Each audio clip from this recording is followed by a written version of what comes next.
talaga, ibang-iba talaga yung suporta na wala umani. Talagang feel na feel mo, damang-dama mo ang inyong pagsuporta. Tingnan natin itong video na to. Sobrang nag-landslide sa Netherlands.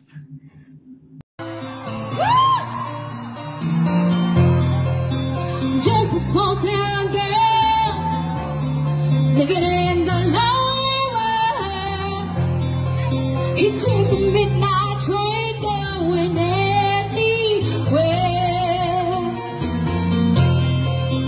Just a city boy, born and raised in Davao City. He took the midnight train going anywhere.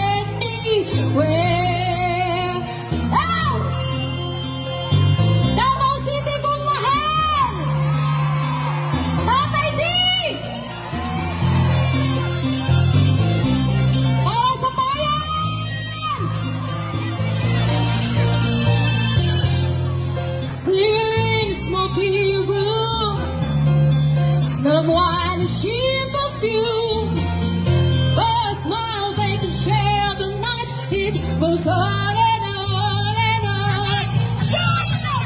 They just got paid, up and down the corridors, their shadows searching in the night. Okay, ba kayo dyan? Street lights,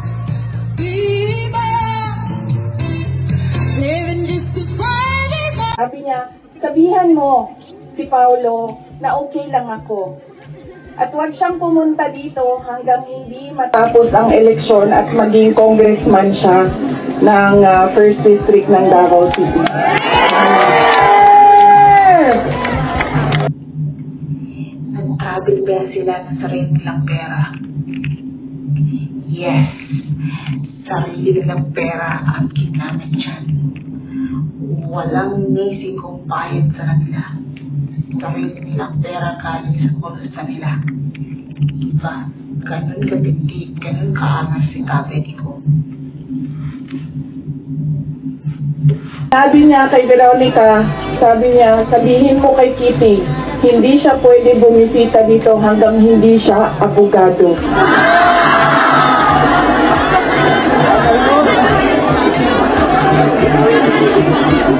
Sabi ni Kitty, grabe ang overacting ni Papa. So, ibig sabihin ba, mga 5 years, she has 5 years until she becomes a lawyer, na meron pa akong 5 taon na bago ako makabisita. Ganon siya kahit na nandun siya sa loob, ang kanyang iniisip, unang-una, yung mga kapatid ko na kailangan magtrabaho para sa syudad ng Davao, yung kapatid ko na kailangan mag-aral. Yun pa rin ang iniisip niya.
Norway, Canada, Germany, UK, Belgium,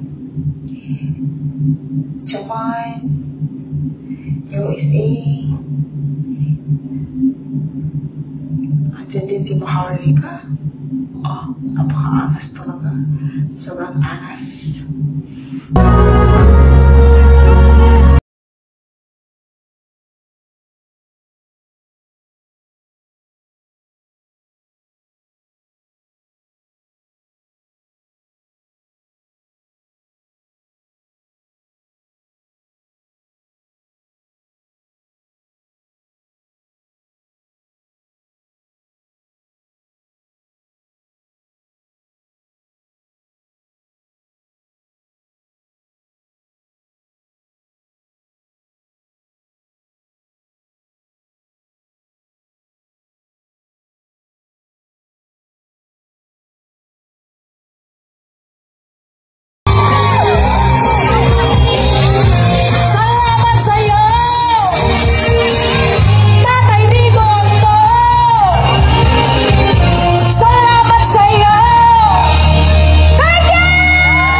Yan ang suporta ng walang kapalit ng galing sa mga puso ng mga OFW. Kaya hindi nyo kaya, kung akala nyo lumalabas kayo dahil nahuli nyo, pues, room mo.